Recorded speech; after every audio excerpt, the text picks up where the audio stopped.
This is Barry Zalma speaking for Claim School Incorporated's blog, Zalma on Insurance.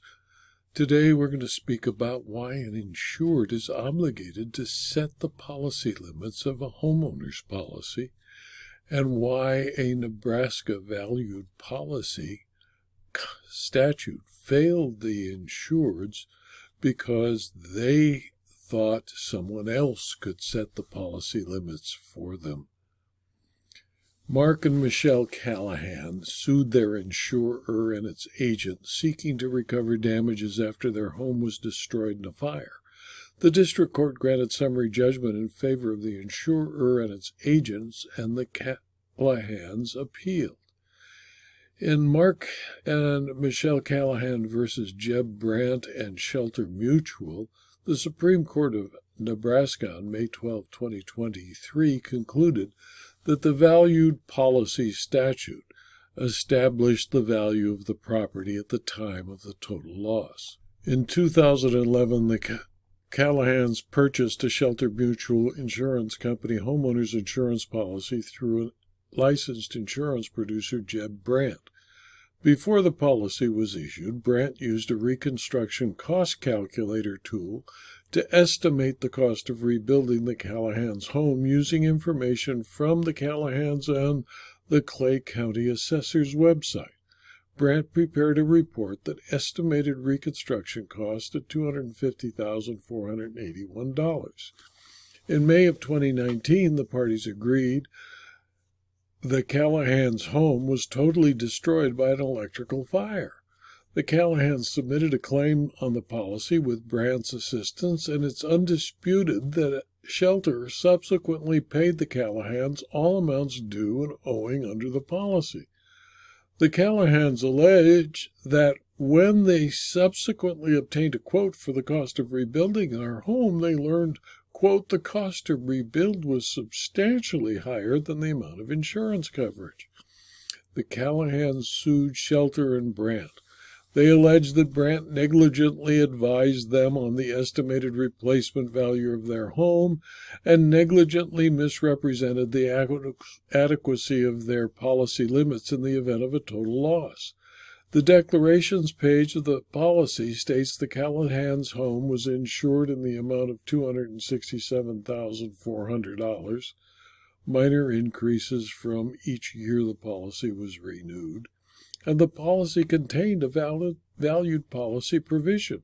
Shelter and Brandt generally relied on the language of the policy as well as on Nebraska case law regarding the duty of insureds and insurance agents to argue that it was the Callahans' duty to know the value of the property they were insuring and to request the amount of insurance coverage they desired. Shelter and Brandt argued that the policy limit on the home was unambiguously stated in the policy and represented the full measure of Callahans' damages in the event of a total loss. The district court agreed and granted summary judgment in favor of Shelter and Brandt. Nebraska law on the issue was well settled. When an insured seeks an insurance agent to procure insurance, it is the duty of the insured to advise the insurance agents as to the desired insurance, including the limits of the policy to be issued. An insurance agent in Nebraska has no duty to anticipate what coverage an insured should have. The Callahans conceded they never asked Brandt to procure coverage in a higher amount on their home. They specifically argued that they would have increased the policy limits if Brandt had advised them that they needed more coverage to replace their home in the event of a total loss.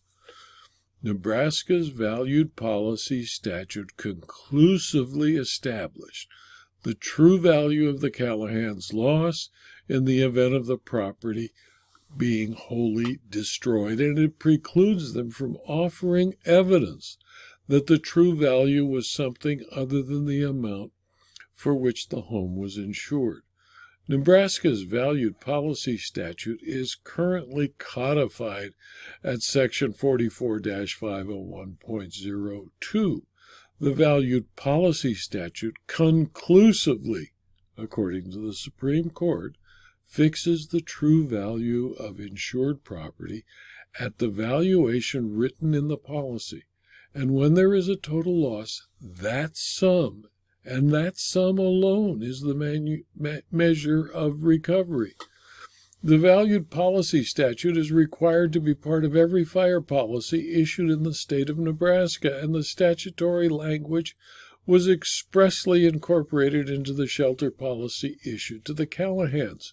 Neither the language of the valued policy statute nor the public policy objectives underpinning the statute provide a principled basis to restrict application of the conclusive determination of true value only to circumstances when an insurer seeks to pay less than the policy limits because of a misrepresentation, and not to circumstances when an insured seeks to recover more than the policy limits because of a misrepresentation.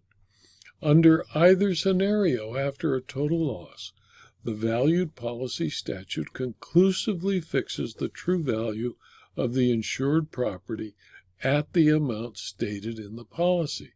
The Supreme Court concluded, therefore, that the valued policy statute applied to the Callahans' misrepresentation claim against Shelter and Brandt, and it conclusively established that the true value of the Callahans' home was $267,400, the amount for which it was insured.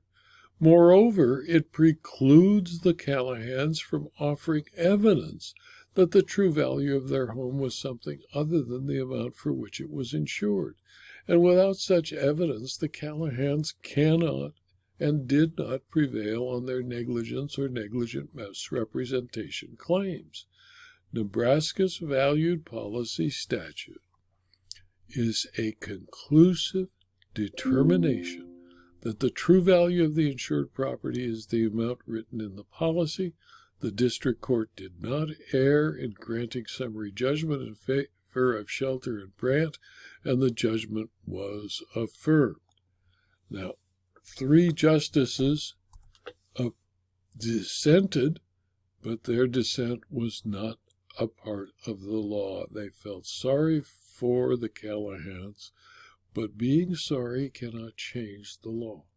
In my opinion, setting a replacement value of a home for the purposes of homeowners insurance is, much to the surprise of those insured, the obligation of the person seeking insurance and not the insurer or the insurance agent.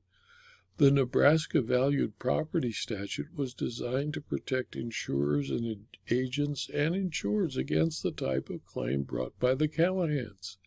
Every person insured should take their chances and rely on the estimates prepared by an agent, or, more practically, seek the advice of a professional fire reconstruction contractor to provide an estimate, and recognize that with inflation, most estimates made last year are totally out of date.